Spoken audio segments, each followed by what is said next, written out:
இவ்வளவு நாளும் நல்லா சுடு சுடுண்டு வெயில் அடிச்சிட்டு இருக்கக்குள்ள எப்படா மழை பெய்யும், எப்ப மழை பெய்யும்ட்டு மழையை கேட்டுட்டு இருந்தோம். இப்ப அல்ஹம்துலில்லாஹ் அல்லாஹ்ட ரஹ்மத்து மழை அள்ளி கொட்டுது. ஆனா சில சந்தர்ப்பங்கள்ல நம்ம எதை எதிர்பார்த்தோமோ, நம்ம எதை வேண்டினமோ அதுவே தான் நம்மளுக்கு சோதனையாகவும் அந்த அமையுது. மழை நல்லாவே கடுமையா பெஞ்சிட்டு இருக்கிறதால நிறைய பேர் நிறைய பிரச்சனைகளுக்கு முகம் கொடுத்திருக்காங்க. நிறைய பேர் ஊட்ட தண்ணி ஏறிக்கி கிட்டத்தட்ட சில ஏரியாக்கள் முழுமையாவே தாண்டுட்டு மாதிரி தான் ஒரு கதை. நாளுக்கு நாள் உழைச்சி வாழ்நாள ஓட்டிட்டு இருந்தாக்கள் 3 நேரம் தின்றதை விட்டுட்டு ஒரு நேரமாவது தின்றதுக்கு ஏதாவது கிடைக்குமான்ற யோசனையில குந்திட்டு இருக்காங்க. பிள்ளைகளுக்கு பால் மாவு வாங்குறதுக்கு, பிள்ளைகளுக்கு உடுப்பு வாங்குறதுக்கு எந்த அளவுக்குன்னு சொன்னா குளிரும் கொஞ்சம் அதிகமா இருக்கிறதால அந்த குளிருக்கு போடுற உடுப்பை கூட பிள்ளைகளுக்கு வாங்குறதுக்கு யோசிச்சுட்டு அதுக்குரிய ஒரு வசதி கூட இல்லாம நிறைய பேர் இருந்துட்டு இருக்காங்க. இந்த மாதிரியான சந்தர்ப்பங்கள் தான் நாம ஒவ்வொருத்தரும் யாரு என்றதை காட்டுறோம். நம்ம இந்த மாதிரியான சந்தர்ப்பங்கள்ல இனம், மதம், கொள்கை நம்மளுக்குள்ள நிறைய கருத்து வேறுபாடுகள் இருக்கிறான், பழைய பழைய பிரச்சனைகள் இருக்கலாம். இதெல்லாம் மறந்து ஒரு மனித நேயத்தோட இஸ்லாம் எப்பயுமே அடுத்தாக்களோட துக்கத்துல பங்கெடுக்கணும், அடுத்தாக்களோட கஷ்டத்தை நிவர்த்தி செஞ்சு கொடுக்கணும், அடுத்தாக்களோட குறைகளை எப்பயுமே மறைக்கணும்னு வலியுறுத்தக்கூடிய ஒரு மார்க்கம். ஒரு முஸ்லிமாக இனம், மதம், கொள்கை, கருத்து வேறுபாடு இதெல்லாத்தையும் மறந்து நம்ம ஒரு மனிதனாக ஒரு மனித நேயத்தோட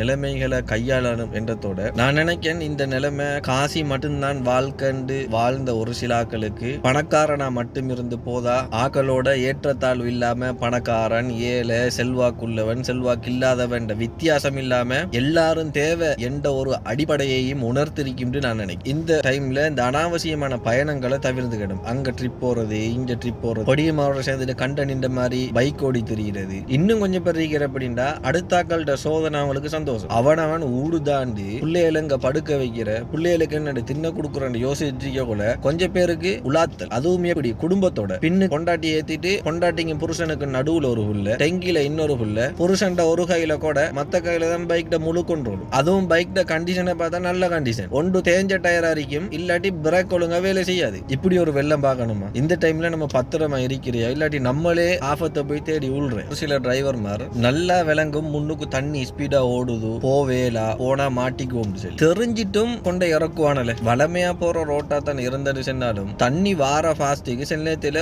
ரோடு உடஞ்சிருக்கும். ஆனா தண்ணி இருக்கிறதால நம்மளுக்கு விளங்காது. சுழியோடி போய் பார்த்துட்டா அந்த ரோடு உடஞ்சிருக்கா இல்லையான்னு சொல்லி போனா மாட்டுவோம் தெரிஞ்சிட்டும் கொண்டு இறக்குவானோ. தனியே ஒன்னோட போனா போகுதுன்னு கூட அங்க பார்த்தேன்னு சொன்னா வாகனத்துக்குள்ளுக்கு 4-5 பேர் ஆக்கள் இருப்பாங்க. இப்படி ஒரு சில பொடுபோக்கான பொறுப்புணர்வு இல்லாத ஆக்கள் இருக்கிறதால உண்மைக்குமே வெள்ளத்தால பாதிக்கப்பட்டவங்களை காப்பாத்தி எடுக்கிற ஆக்களுக்கு தெரிஞ்சிட்டே போய் உளுந்தவனை காப்பாத்தி எடுக்கிறியா, இல்லாட்டி வீட்டுக்குள்ள இருந்தான் திடீர்னு தண்ணி ஏறி மாட்டிட்டான் அவனை பாதுகாத்து எடுக்கிறியான்ற ஒரு சங்கடமான ஒரு நிலைமையும் இருக்கு. அதால இந்த கட்டத்துல எல்லாருமே கொஞ்சம் பொறுப்புணர்வோட புரிந்துணர்வோட பாதுகாப்பா இருக்கிறதுக்கு முயற்சி செய்யணும். அதே போல கடுமையா மழை பெய்யற டைம்ல நபிகளார் நமக்கு காட்டி தந்த ஒரு துவா தான் அல்லாஹும்ம ஹவாலைனா வலா அலைனா அல்லாஹும்ம அலல் அகாமி வத்திராப் வபுதூனில் ஔதியதி வமனாபித்தி ஷஜர் என்ற இந்த துவாவை நம்ம ஓதிக்கணும். அதே போல கடுமையா காத்தடிக்குது, நலவா கெடுதியா என்றது யாருக்குமே தெரியாது, நலவு நட்ட தெரிஞ்சவன் அல்லா மட்டும்தான். அதுக்கும் நபி அவங்க ஒரு துவாவை நம்மளுக்கு சொல்லி தந்தாங்க. அல்லாஹும்ம இன்னி அஸ்அலுக கைரஹா வ கைரமா ஃபீஹா வ கைரமா உர்சிலத் பி வ அஊது பிக மின் ஷர்ரிஹா வஷர்ரிமா ஃபீஹா வஷர்ரிமா உர்சிலத் பி. இந்த துவாக்கள் பாடம் இல்லாதாக்கள் கட்டாயம் பாடமாக்கி வச்சுக்கோங்க. இந்த மாதிரியான கட்டங்கள்ல இப்படியான துவாக்கள் நமக்கு கட்டாயம் தேவை. இன்னைக்கு நம்மள பெரும்பாலானாக்கள் ஒரு பாட்டுக்கு கொடுக்குற முக்கியத்துவம். இன்னைக்கு ஒரு பாட்டை சென்னோம்னா நிறைய பேர் நம்மள அந்த பாட்டை முழுசா படிச்சு முடியும். ஆனா